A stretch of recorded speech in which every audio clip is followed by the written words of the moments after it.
It's Takamine time. It's Takamine time. It has actually been a little while since we last tackled a TAC. They are, of course, everyone's favorite mid-range Japanese acoustic, except for those people who like Yamahas. Takamine, as a company, is not as old as some of their peers.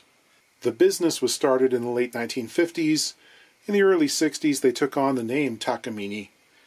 Yes, we've already had that discussion. I don't care how you say it. It's fine. Whatever you choose is just fine with me. But the name refers to a mountain in whose shadow the factory sits, in a town called Sakashita. In the 60s, there was, of course, an explosion in the popularity of guitar in Japan, and worldwide, for that matter. And a lot of the smaller builders got kind of swept along with it, expanding very rapidly, lots of mergers and consolidation and just growth, right? At that point, Takamine was focused on mostly classical guitars, I believe, and mandolins. But they began to shift more and more towards steel string construction in the 70s. This is also when they started to introduce guitars with onboard electronics and pickups installed, which was kind of novel. So at that point in history, you had Ovation dominating the acoustic electric market. If you go back and watch videos from the 1970s where you've got someone playing acoustic on stage, it's staggering the number of times you'll see that it's an Ovation. The other major guitar makers didn't have all that much to offer. So there was kind of a space in the market for a guitar that looked maybe a little more traditional, without the bowl back, but did give you the ability to plug in, and Takamine was there. They made some big inroads into the country music scene. I think they sent a bunch to Nashville and probably gave a bunch away. And to this day, most of their signature models are actually for country musicians. Surprising but true. The pickups in them sound good, and the guitars are very nicely made for the price. I have a number of singer-songwriter types I do work for who use them, well, because they're roadworthy. For one thing, they're reliable and maybe not as prone to being stolen from the side of the stage as a Gibson or a Martin might be. But they last a good long time, and they're workhorses. There is one thing about the design of those excellent pickups, and we've run into this before on the channel here. In order to install them, a rather large channel is routed through the soundboard, right under the saddle. It's big because it houses this fixture that holds the piezo elements. It's a metal thing.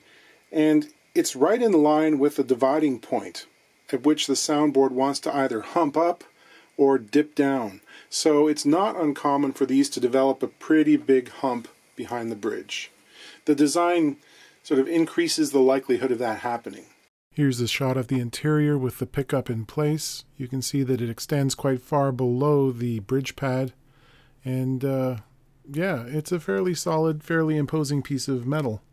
This guitar, though, is doing pretty well for itself, given the fact that it is from 2002, 22-year-old guitar. Action is still kind of reasonable, still a lot of saddle height. But, this is what's happening here. There is a bump. Local player loves this guitar, notices this thing starting to happen, and he wants to get ahead of it before it becomes a big problem, right? That's a great attitude to have. We like to see that in players. So let's measure the usual things and find out what's going on.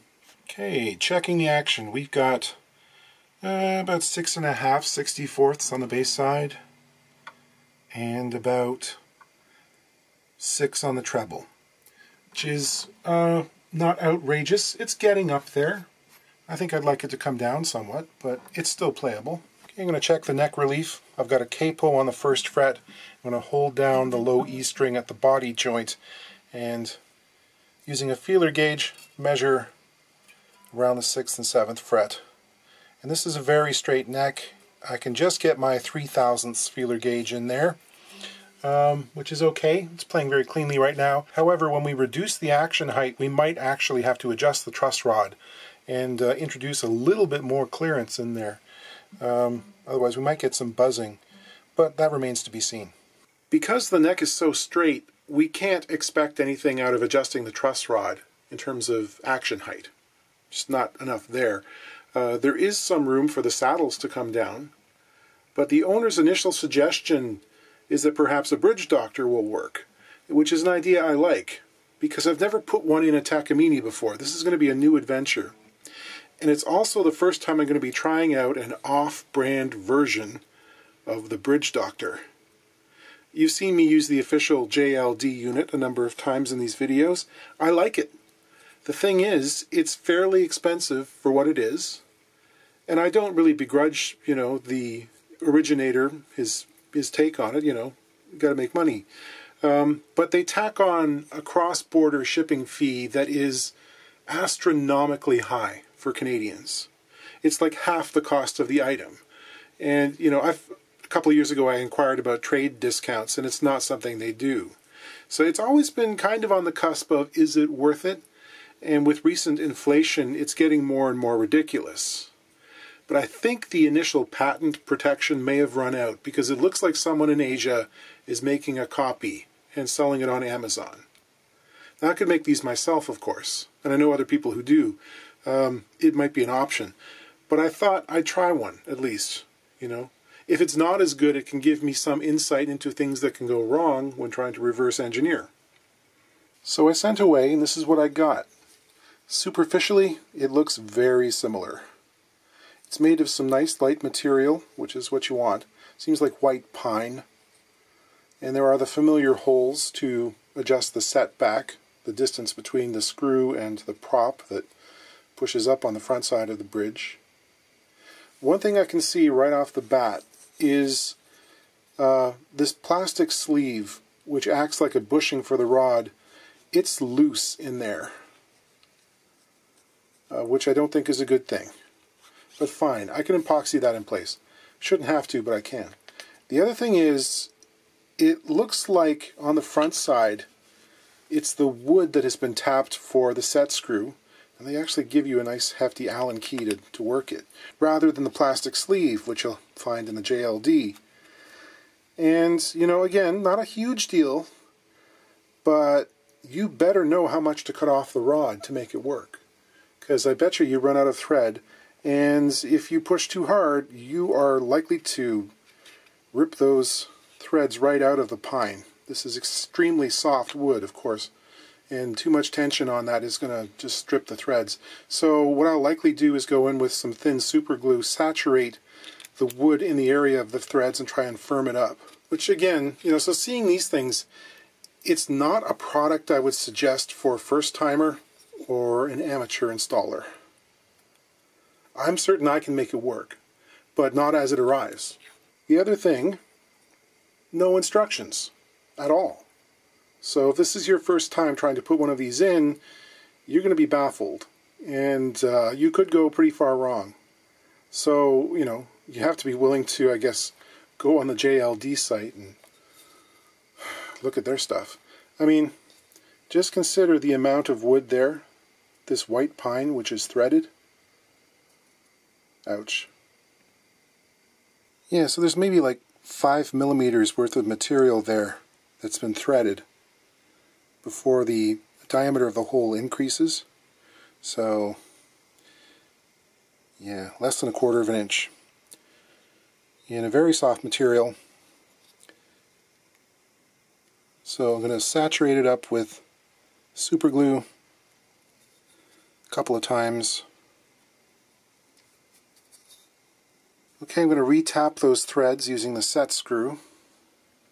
I'll put it on the edge of the hole there and then rotate it backwards until it sort of falls into the threads. That way I'm not in danger of cross-threading this already very fragile material. Let's go in there and make sure it contacts properly. Yeah, that'll be okay. It feels firmer than it did previously. Fine.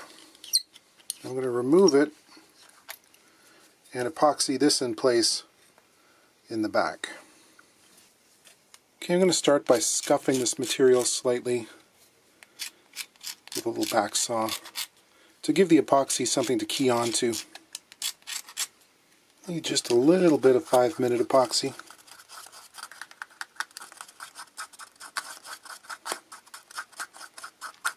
This stuff needs to be thoroughly mixed. Many people don't mix their epoxy enough. Okay, I'm going to put some in the hole towards the outside. Any excess will get dragged in along rather than putting it on the plastic sleeve itself.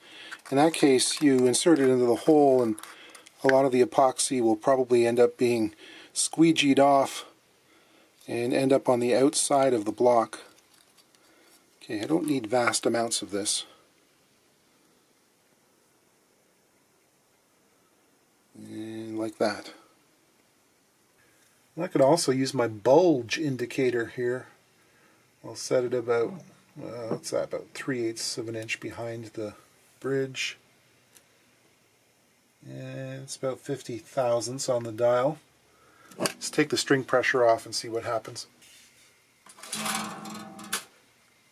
All the string tension's gone. We'll measure this again. And now we're up around 0. So that's 50 thousandths, which would be like 1.2 millimeters, 3/64 of an inch-ish difference. So yeah, there's a significant amount of up pull, and if we can reduce that, the action's going to come down.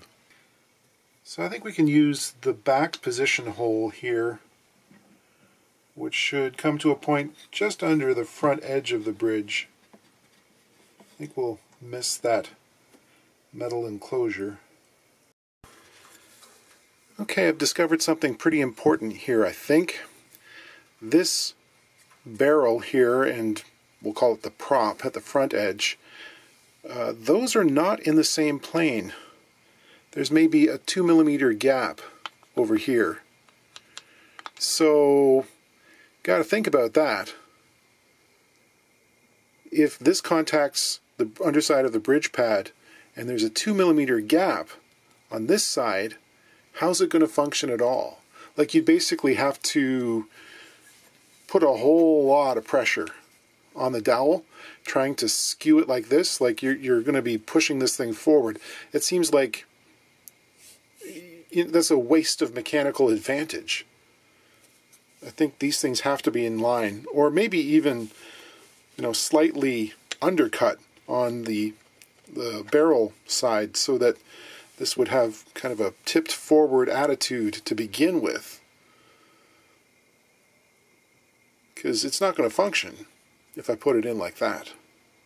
Not without a whole lot of pressure on the screw. So yeah, don't buy this thing. If you're going to buy one, buy the original, buy the real deal. This is useless unless you want to do modifications.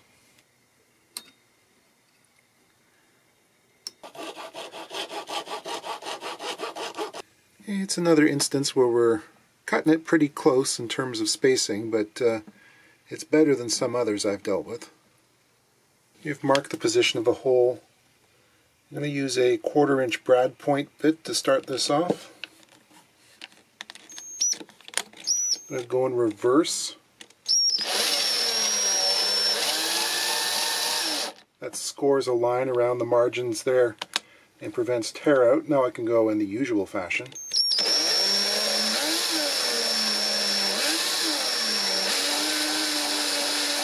Okay, now I'm going to use a slightly smaller bit that will provide a countersink for this tapered head. This is a 1/4 inch standard drill bit.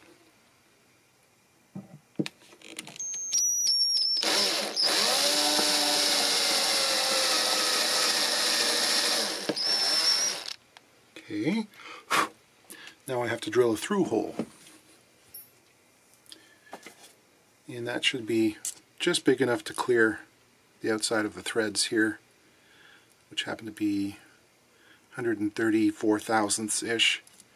So like a 9/64. And because I'm going to be drilling through that softwood bridge plate, I'm going to back up my work with a block of wood.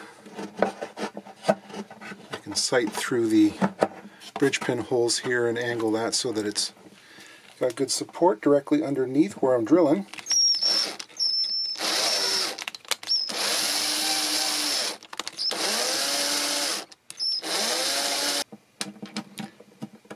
Okay, that should fit in there nicely. And rather than a Phillips head, this has a hex head, which is kind of nice. They don't give you a plug. The actual Bridge Doctor comes with a little pearl dot that you can use. I oftentimes make a rosewood plug to match the bridge, but in this case there's nothing, so I'm forced to make something. Okay, that's kind of similar.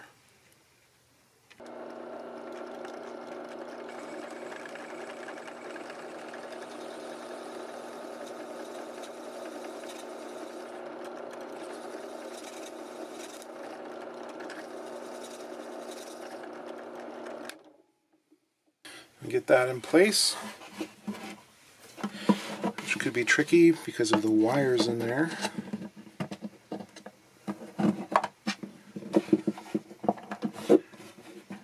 Leapfrog the wire.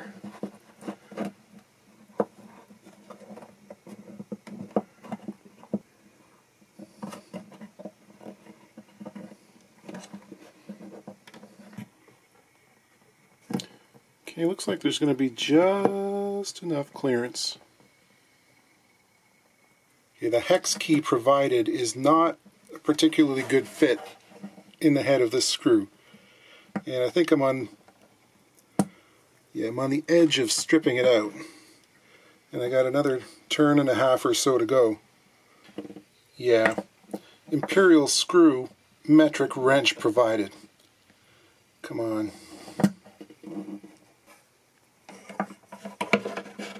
And now I'll put the dowel in place and make sure that it's lined up properly. I want to sight and see where it is in relation to the end block. I want it dead center. I don't want it canted in one direction or the other. Now I'll use a pencil to mark the depth on the rod where it enters the block. Okay, I have to cut the rod shorter than this. Not very much shorter though, because there isn't a whole lot of threading in that block, remember. And I could, if it was too short, end up running the set screw too far inwards and it would run out of thread. So I'll leave this maybe 1/4 of an inch short. With the rod reinstalled, I can now put in the set screw. And the set screw snugged up, providing a little bit of upwards pressure. I can go ahead and put in my plug. I'll pare the bulk of the excess off using a small sharp chisel. A little light sanding. A quick wipe with some padding lacquer. That looks reasonable. Okay, it's the moment of truth. The strings are up to pitch, and the device actually has a fair amount of tension on it. Visibly much less humping back here, much flatter. And it seems to me that the bridge itself is not leaning as far forward as it was previously. However, in terms of action height, not a whole lot of difference. Maybe half a 64th, which is kind of discouraging. It happens sometimes if there's, enough dip in the front that there's an equilibrium. You can raise this area here, which raises the action along the same lines that pushing down on this side lowers it. So we didn't get a whole lot of, action adjustment out of this.